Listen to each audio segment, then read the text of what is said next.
نحمدہ ونصلی علی رسولہ الکریم اما بعد فاعوذ باللہ من الشیطان الرجیم بسم اللہ الرحمن الرحیم۔ جناب صدر، معزز اساتذہ کرام اور محترم سامعین، السلام علیکم۔ صدر علی وقار آج کے موضوع پر قلم اٹھایا تو بے اختیار مغل بادشاہ کا وہ قول یاد آیا،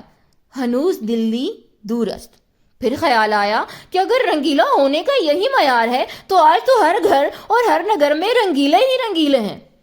کہ جو صدائیں سن رہا ہوں مجھے بس انہی کا غم ہے، جو صدائیں سن رہا ہوں مجھے بس انہی کا غم ہے، تمہیں شیر کی پڑی ہے مجھے آدمی کا غم ہے۔ میں شاعر زمانہ میرا اور ہے فسانہ، میں شاعر زمانہ میرا اور ہے فسانہ، تمہیں فکر اپنے گھر کی مجھے آدمی کا غم ہے۔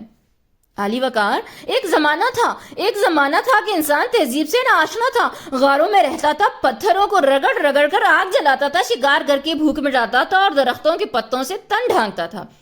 پھر وقت اور حالات میں کروٹ بدلی، انسان تہذیب و تمدن کا شیدائی ہوا، پتھر اینٹ اور گارے کے گھر بنائے، رہائش خوراک لباس زبان و آداب معاشرت میں تہذیب چھلکنے لگی، باورچی خانے سے لے کر غسل خانے تک ہر چیز میں انسان جدت کا خواہاں ہوا۔ عالی مرتبت تمدن کے ساتھ ساتھ انسان میں آرام طلبی اور اپنی ذات کا ذام بھی کوٹ کوٹ کر بھر گیا، اور انسان سائنس کے بلبوتے پر اپنے لیے آسائش کے نت نئے سامان کرتا گیا۔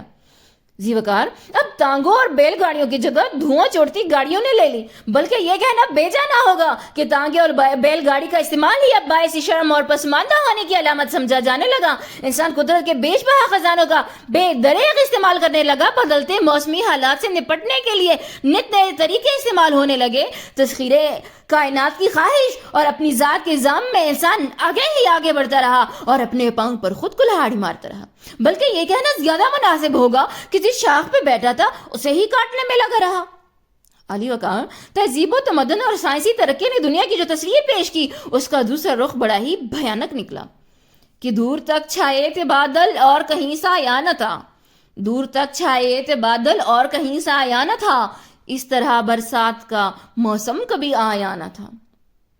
جی وقار انسانی سرگرمیوں کے سبب کائنات کا نظام اتھل پھتل ہو رہا ہے۔ Global warming, green house gases, glaciers کا پگھلنا، سمندروں میں اٹھتی طوفان، موسموں کی شدت، گرمیوں میں چلچلاتی دھوپ اور سردیوں میں لہو جما دینے والی اور ہڈیاں کپکپا دینے والی سردی، کہیں بھوک سے نڈال انسان جن کی پسلیوں گوشت پوست سیاری کے ڈھانچوں کا گمان ہوتا ہے، اور کہیں سیلاب کے ریلے سے بچ جانے والے خستہ حال اور ذہنی و جسمانی ابتری کا شکار انسان جن کی آنکھوں کے سامنے ان کے گھر بار، مال مویشی، حتیٰ کہ ان کے پیارے بھی پانیوں کی نظر ہو گئے اور کفن تک نصیب نہ ہوا۔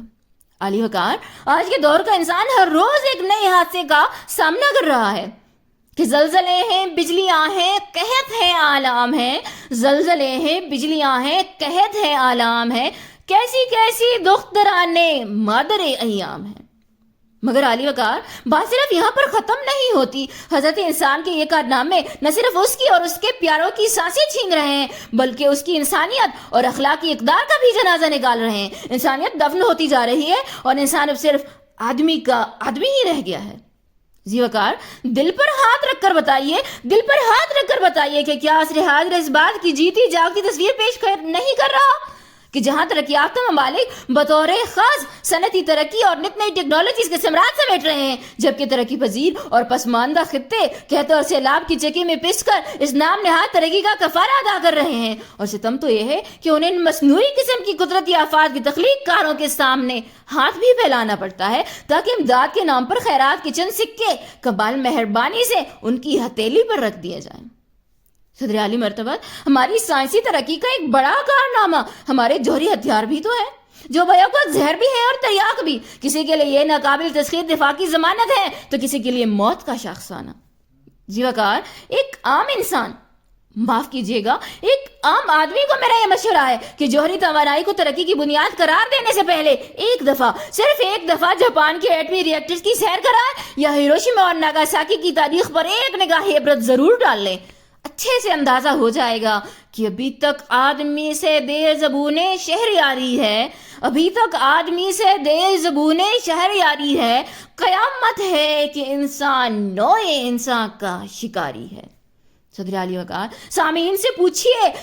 سے پوچھئے کہ کیا انہوں نے کبھی غور کیا ہے کہ ہمیں انفرادی اور اجتماعی طور پر اپنا مستقبل اتنا مخدوش، اتنا دھندلا کیوں دکھائی دیتا ہے؟ بارشیں ہمارے لیے رحمت سے زحمت کیوں بن گئی ہیں؟ دھرتی اور انسان پیاس سے نڈھال بھرانے رحمت کے لیے آسمان کو تکتے تکتے مرجھانے یا مر جانے کے قریب ہو جاتے ہیں کہ یکا یک بادلوں کا منہ کھلتا ہے اور دیکھتے ہی دیکھتے پانی کا ریلا ہمیں اور ہمارے گھروں کو تنکوں کی طرح اٹھائے، ہمیں بے سر و سامانی، دکھ و نا امیدی، غربت، تنہائی، بے بسی و کمائی کے ساتھ ساتھ کئی قسم کے وبائی اور ذہنی اور نفسیاتی امراض کا تحفہ دے جاتا ہے۔ گھٹا کہاں تھی دھواں سر پہ نفرتوں کا تھا، گھٹا کہاں تھی دھواں سر پہ نفرتوں کا تھا، جلے ہیں آگ میں امکان بارشوں کا تھا۔ صدر علی وقار یہ فہرست بہت طویل ہے، اتنی طویل کہ خود انسان گنوانے بیٹھ جائے تو نڈھال ہو جائے مگر سود و زیاں کا حساب نہ کرنے پائے۔ علی وقار اب خود یہ زخموں کا درما بھی خود ہی کرنا پڑے گا نا، کیونکہ نہ ہم سفر نہ کسی ہم نشیں سے نکلے گا، نہ ہم سفر نہ کسی ہم نشیں سے نکلے گا، ہمارے پاؤں کا کانٹا ہم ہی سے نکلے گا۔